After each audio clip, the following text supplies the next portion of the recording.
Hey,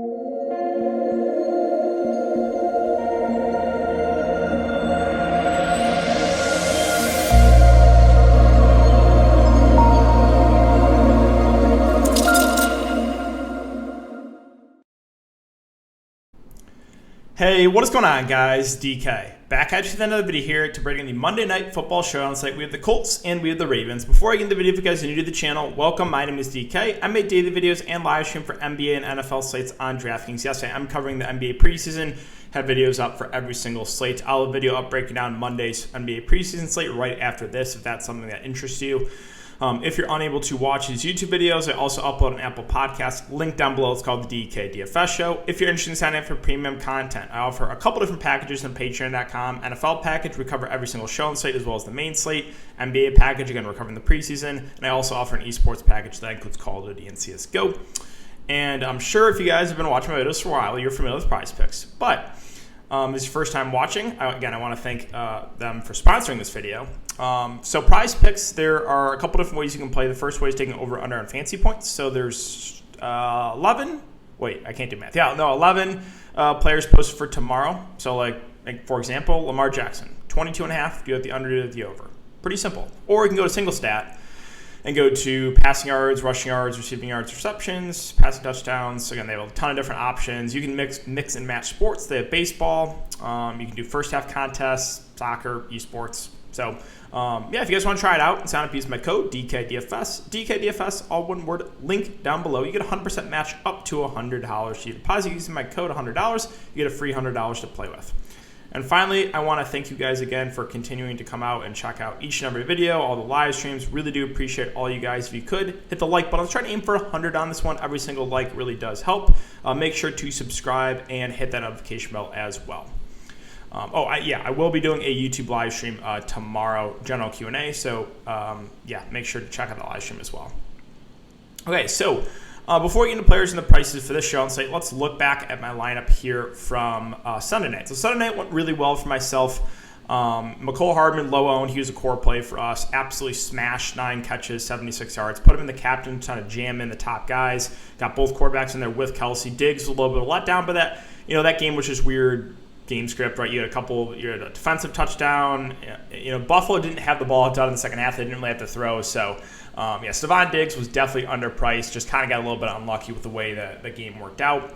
I need to say Isaiah McKenzie is my punt. I was debating him or McKinnon. McKinnon did a little bit better. Obviously, CH injury, boosted Jerick McKinnon, but still, it was a good night for me, even with the donut from McKenzie and the off game from Stephon Diggs. And then this was the winning lineup here in the luxury box, and this is a $2,000 entry.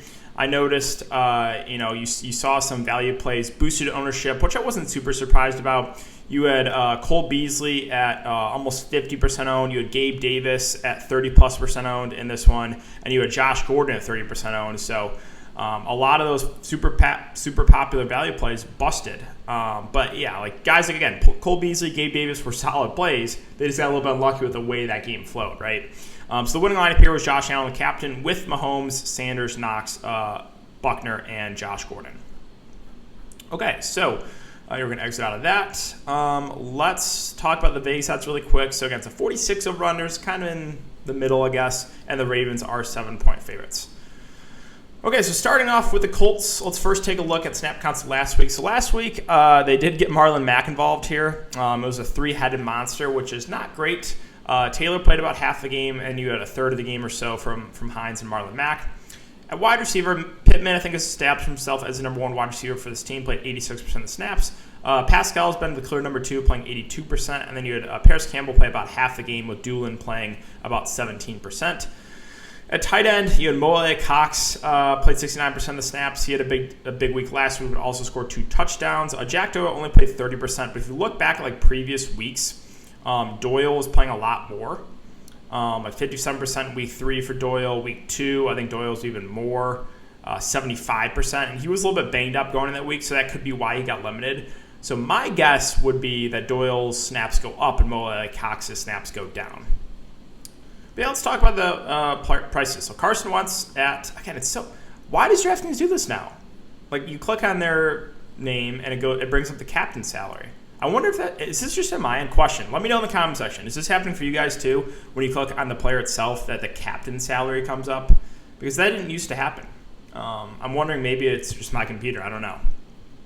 Yeah, Carson Wentz at 10.2K I think is very safe. He hasn't, put up any big games, but this is a game that should be good game script, but they should be playing from behind. Baltimore's defense, not bad, but I think Carson Wentz, again, quarterbacks in the Showdown sites are always safe, and you're getting them at a nice discount. 10.2K feels a good price for Wentz, so like him.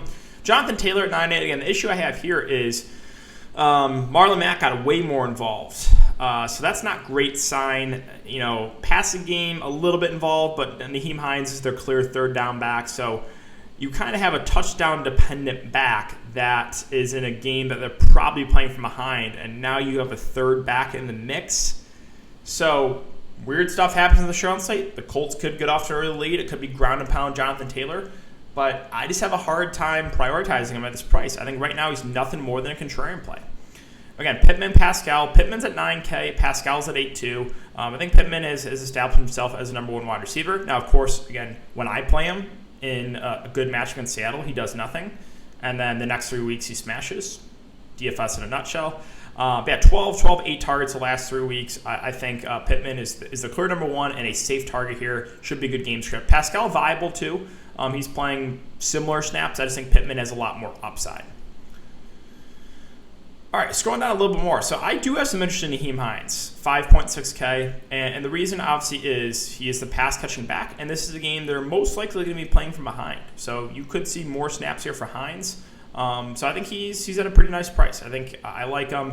Again, the way he fails is if the Colts get off to an early lead, and then they ground and pound, Jonathan Taylor and Marlon Mack. But you would think more often than not the Colts are playing from behind in this game, which does favor a guy like Nyheim Hines.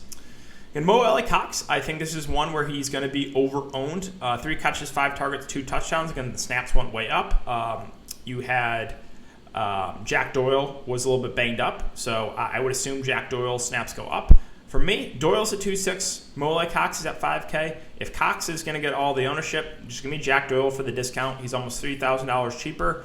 And I think he is the more talented of the 2 tight ends. So, for me, it'd probably be a fade on a guy like Mo Cox. Paris Campbell, 3.8K. Speedster, 3, 4, and 3 targets in the first 3 games he's played. So floor is relatively low, but I think he's viable for GPPs.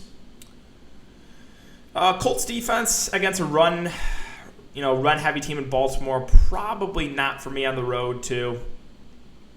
Scrolling down a little bit more. I was looking on news for TY because it said he was getting close about over a week ago. I haven't seen anything, so I don't expect TY to be available. Maybe we get news on that tomorrow, but I don't think he'll be available for tomorrow's game.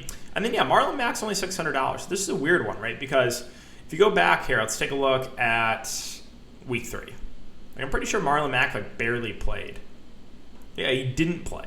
Just flat out didn't play in week 3, and then week 4 he comes in and gets about a third of the carry. So what's going on here, right? He's really cheap. He's $600 in the flex. I think he's at least worth a look. I don't know what his touch is going to be. Again, he didn't play last week or 2 weeks ago, and then he comes out and gets 10 carries and 1 target or 1 catch. So I think Marlon Mack is definitely viable for some salary relief. I just don't really know what his role is going to be in this offense.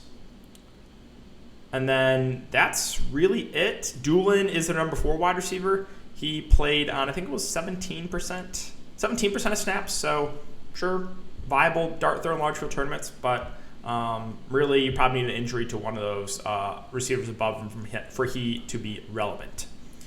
Okay, so Baltimore. Let's take a look at their snap counts at running back. Kind of a surprise because Tyson Williams started the first 3 weeks.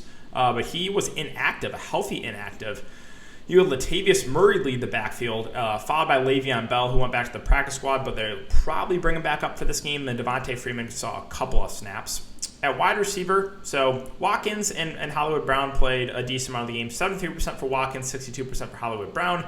Duvernay played about half the game, and then Prochet played about a third of the game, but he had a solid game in that time. And at tight end, Mark Andrews, 63% of the time snaps. Tomlinson's the blocking tight end. He played 34%.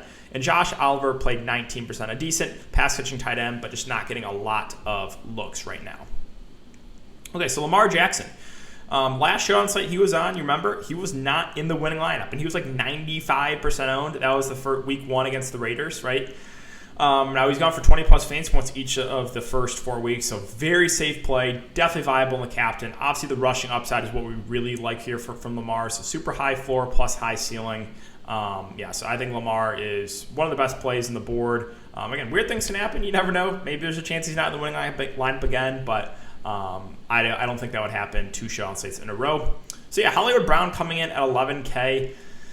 I don't love this price. The upside is clearly there, right? What was it? Yeah, it was against Detroit where he should have had like 40 fantasy points. I think he dropped like 3 long touchdowns. So yeah, the ceiling is super high for Hollywood Brown. Definitely a good GPP play. Probably don't go there in a cash game setting though. Yeah, so Latavius at 7.4. I'm interested to see who's going to be active for Baltimore at running back. He did get a bell cow, majority of the touches with Le'Veon Bell mixed in. So this will be one to kind of keep an eye on. We'll see who's going to be available. Does Tyson Williams become available again, or is he going to be a healthy scratch? But yeah, he had 18 carries last week. The issue I have though with these Baltimore running backs is they're not really involved in the passing game much. So at that price point, he's kind of just a subpar play for me. Now, Mark Andrews being 6.6K feels too cheap. He's definitely one of the better tight ends in this league, a guy that has a good amount of upside. He's got pretty unlucky with touchdown variance, yet to score a touchdown, and has gone for double-digit fantasy points in the last 3 weeks. So, imagine if he can just get in the end zone, right? And he's playing majority of the game. I do like Mark Andrews at that price. Number 2 wide receiver, Sammy Watkins at 5.8K. Been pretty safe. 8, 7, 7, 7 targets. Price point is fair, so I think he's a pretty safe play. Duvernay out of the slot at 4.8K did have 6 targets last week, but he actually got a little bit outshined by Prochet. Duvernay, another one that is okay. Probably a little bit riskier than Watkins, right? Watkins would have more opportunities, and they're at a pretty similar price point, so probably optimal play would be Watkins. Duvernay would maybe be an ownership play if you go there. Yeah, so the Ravens defense at 4-4 going up against the Colts at home. I think they're at least in play here. Colts, Carson Wentz a little bit turnover prone. So I do think the Ravens D is viable. They're not super expensive, so I think you can at least consider that. Normally defenses I'm not really looking to, but the Ravens D at that price, I think they're fine. And then, obviously the kickers are both in play on either team. Probably would lean Tucker, better kicker, plus project Baltimore score more points in this game. And then, Le'Veon Bell, so he had 4 carries, 1 target last week. He moved back down to the practice squad, but he still can move up, which I think he will tomorrow. He played 27% of the snaps at only 1.8K. Definitely in play for salary relief. And Tyson Williams was leading the backfield the first couple weeks and healthy and active. Maybe he's active for this game. If he is, I think he's at least worth a look. And then, Prochet had a really good game last week. 5 catches and 6 targets, rookie wide receiver. I think he's a viable large field tournament play. Don't expect a ton of run, but he's super, super cheap, and you're going to need some value on this one. You have Richard, the fullback, again, large field tournament play, and same with Devontae Freeman, who was the number 3 running back, only had 1 carry and barely played. And then, Tomlinson's their blocking tight end. I don't think he has a target. He doesn't have a target yet this year. He's really not running many routes. Josh Oliver, the preseason GOAT, does have 1 target in each of the first 4 weeks. He was a guy that I actually rolled the dice on against the Raiders, and he had that one just go out of his hands in the end zone. That was super tilting. But he's a talented pass-catching tight end, and he did play almost a fifth of the game last game. So large field tournament play, yes, surely, definitely viable. Okay, so that's really it for the video today, guys. If you have been enjoying the content so far, would appreciate if you could hit that like button, make sure to subscribe, and hit the notification bell so you don't upload videos and go live. I'll be doing a general Q&A live stream tomorrow, so make sure to check that one out, guys. Thanks again. Have a great night, and I'll see you all tomorrow in the live stream.